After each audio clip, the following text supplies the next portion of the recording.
You know, this is a lot of fun doing this in this scale.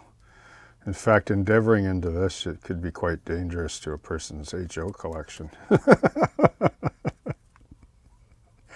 As Boomer puts all his HO stuff on eBay and converts to O. No, I used to do this in O, believe me. I've laid a lot of O scale track back in the day. Wooden ties though.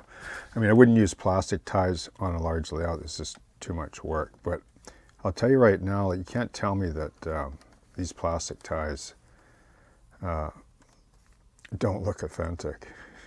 They look better than wood because you can do so much with them. I mean, if you want to make wood look like this, you got to paint them. I mean, wood has its advantages, right? It does look good from a bit of a distance. It's easier to work with, easier to push track nails into, but they all look the same, the ties usually, unless you vary them up lots. But when you get in really close, hard to beat a plastic modeled tie. You'll see eventually. I mean, you've already seen some photos. They look quite stunning.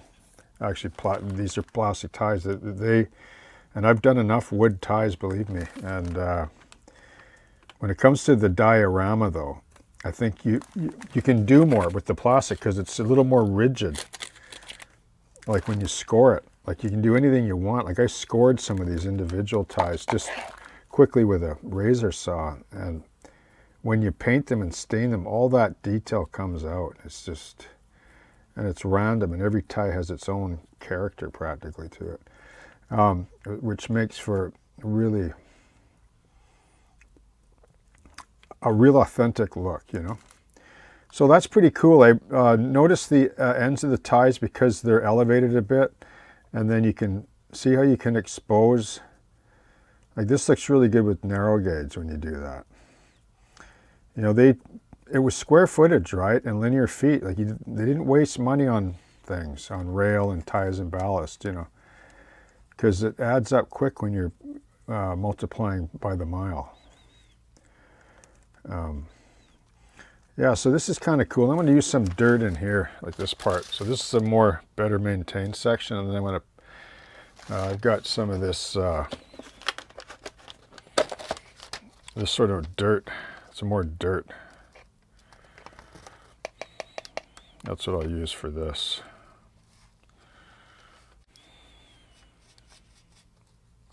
There'll be more grass growing here too, right? So I'll get this spread out, and then I'll soak her down and then squeak in some matte medium and let her dry overnight.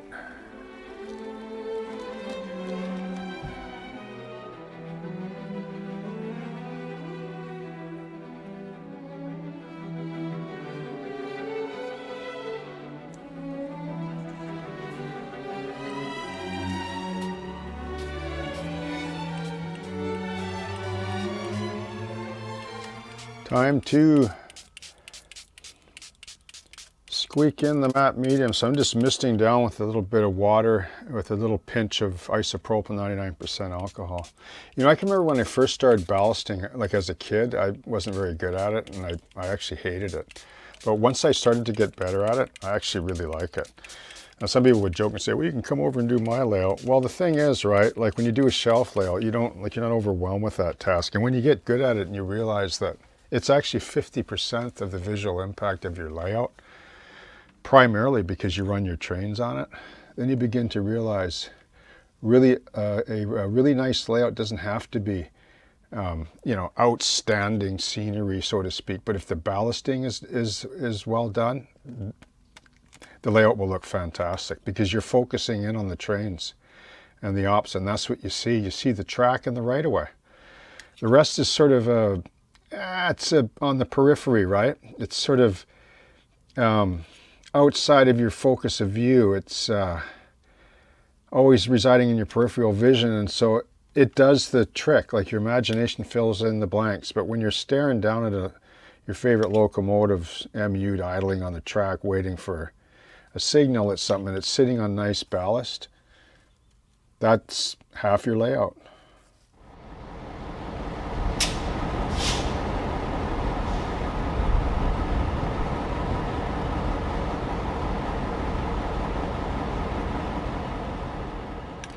even though the actual footprint of the ballast in the track isn't 50% of your whole layout. You know what I mean? So, you know, if you learn to treat it as an integral part of model railroading, and that's what it is, especially the old school guys will tell you that, like the Paul Mallory's, for example. You know, I mean, he was the godfather of model railroad track design and doctrine and protocol, you know. People say, oh, it's old stuff. Well, there's a lot to be learned there. Silver linings in all those books. Don't ever underestimate the publications and the literature of the older masters in this hobby, because I respect them highly. That's where I learned a lot of my theory from. And then you got to do the practical, right?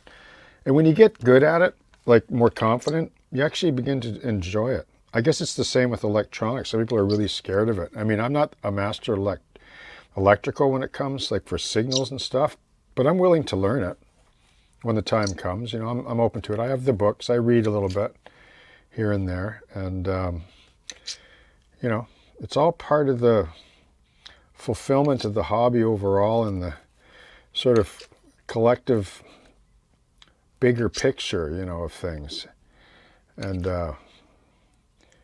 you know, and then you branch out from there. Scenery starts to make more sense, and as you branch out from the right-of-way. But if you can do good ballast, like just practice and learn to do it, you'll probably be able to join any club as well. if you tell them, oh yeah, I'll ballast, you get an open invitation to the big club layouts. And trees works too. That's how I got in way back in the day. Oh, you're welcome. You know, you like to build trees and ballast? You're welcome. Here you go. Yeah. Anyway, it's worth the effort. It's worth learning, because it's really the, you know, the core foundation of visual satisfaction when you're running your trains and your rolling stock, etc. So that went pretty quick, eh? I mean, I did all that. That's a foot long by 4 inches wide. It's a foot long scale right away, and it you know, only took like 5 minutes. Actually, a lot of it is in the spreading of the ballast, like, you know, making sure that, you know, it's all lays nice. Okay.